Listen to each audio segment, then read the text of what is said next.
Assalamualaikum warahmatullahi wabarakatuh.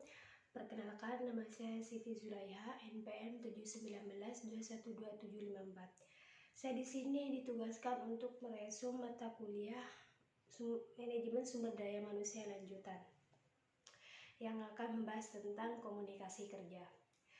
Apa komunikasi kerja? Komunikasi kerja merupakan faktor untuk meningkatkan semangat kerja.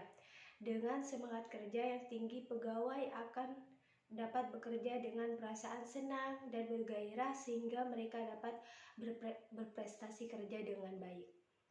Selanjutnya, menurut para ahli Suranto AW, beberapa indikator komunikasi efektif. Yang pertama, pemahaman. Yang kedua, kesenangan. Yang ketiga, pengaruh pada sikap. Yang keempat, hubungan yang makin baik. Dan yang kelima, tindakan. Selanjutnya, kemampuan dan keterampilan dalam berkomunikasi. Yang pertama, kemampuan dalam menyampaikan pesan. Dan yang kedua, kemampuan dalam menerima pesan atau mendengarkan. Yang ketiga, kemampuan dalam memberikan umpan balik. Dan yang keempat, keterampilan dalam berkomunikasi. Selanjutnya, bentuk-bentuk komunikasi. Yang pertama, komunikasi lisan. Yang kedua, komunikasi tertulis. Dan yang terakhir, komunikasi nonverbal. Hambatan-hambatan dalam komunikasi.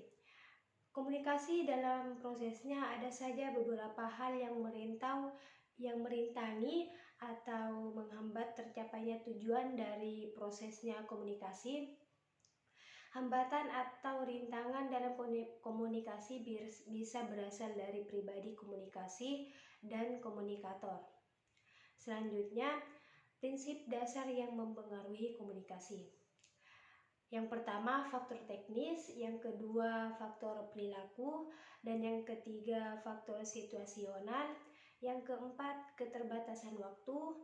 Yang kelima, jarak psikologis atau status sosial.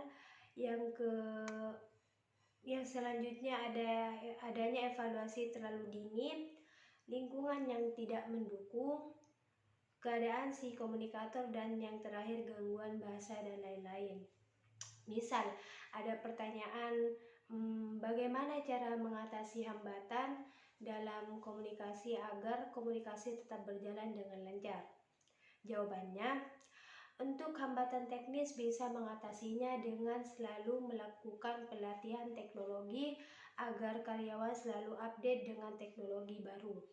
Untuk mengatasi hambatan dari manusianya, yaitu dengan menciptakan budaya kerja yang saling menghormati dan berpikiran terbuka, memahami adanya keragaman budaya, dan menggunakan bahasa Indonesia. Misal juga ada yang bertanya seperti ini, mengatakan bahwa bentuk-bentuk komunikasi ada 3. Yang pertama, komunikasi lisan. Yang kedua, komunikasi tertulis. Dan yang ketiga, komunikasi nonverbal. Yang saya tanyakan, apa yang dimaksud dengan komunikasi nonverbal? Komunikasi nonverbal adalah proses komunikasi di mana pesan disampaikan tidak menggunakan kata-kata. Misal ada yang menyanggah seperti ini,